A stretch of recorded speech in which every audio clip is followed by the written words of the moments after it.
1978च्या राज्य नाट्य स्पर्धेपासून आजपर्यंत जो प्रवास पाहताना हो सर्वात मोठा टर्निंग पॉइंट नक्की कोणता होता? सगळ्यात मोठा टर्निंग पॉइंट एखाद्या कलाकाराला जर सशक्त व्हायचं असेल तर आधी स्टेज केलं पाहिजे.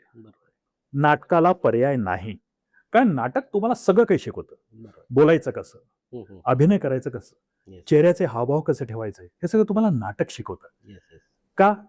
कारण नाटक हे फक्त पहिल्या रांगेसाठी नाहीये, नाटक हे शेवटच्या रांगेसाठी आहे. त्यामुळे तुम्हाला एक्सप्रेशन्स डेव्हलप करायला जो काही वाव मिळतो, जे काही शिकायला मिळतं ते नाटकातून शिकायला मिळतं. ती एनर्जी शेवटपर्यंत अगदी अगदी अगदी म्हणजे आम्हाला आमचे डिरेक्टर सांगायचे ना, अन्वय असं नाही हसायचं, असं हास, म्हणजे शेवटच्याला पण कळेल. या छोट्या छोट्या गोष्टीतून मग स्टेजवरती कलाकार डेव्हलप होतो, घडतो.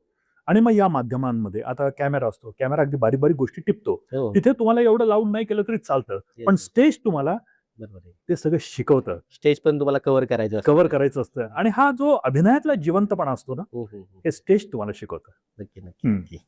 सर 1979च्या संस्कृत राज्य नाट्य स्पर्धेत प्रथम पारितोषिक मिळायचा अनुभव कसा? त्या क्षणी तुमच्या आयुष्याला एक वेगळं वळण खरं तर मिळालं, एक कलाटणी मिळाली. हो हो त्याविषयी काय सांगा? आता तेव्हा मी MSc करत होतो आणि आमचे जे ओळखीचे होते जळूकर वैद्य, त्यांनी मला विचारलं की तू नाटकात काम करशील का? नाटकात काम करशील का म्हणतात तर मी काय नाही म्हणणार आहे का? म्हणलं हो. दुसऱ्या क्षणाला माझी पाचावर धारण बसली, कारण ते म्हणे नाटक संस्कृत मध्ये. बस संस्कृतचा अ का ठो मला येत नाही. मी त्यांना म्हटलं मला संस्कृत येत नाही. ते म्हणे ती जबाबदारी माझी, करतोस काम? म्हटलं करतो. चॅलेंज, एक कलाकार आहे तो चॅलेंज स्वीकारणार नाही का? मी स्वीकारलं. 3 दिवसच तालीम केली मी. आणि गाडीच्या प्रवासामध्ये ते नाटक पाठ केलं. 1900 मला वाटतं 76 का 78 यामध्ये तो प्रयोग झाला. भरतनाट्य मंदिर पुणे येथे नाटक झालं. राज्य नाट्य स्पर्धा काय असते हे काय मला माहित नव्हतं, पण एक ती स्पर्धा असते, त्याच्यामध्ये मी सहभाग घेतला. या निमित्तानं निकाल लागला आणि मला महाराष्ट्र शासनाचं रौप्य पदक त्या ह्याच्यामध्ये जाहीर झालं. आनंदही झाला, पण हे काय असतं हे माहित नव्हतं.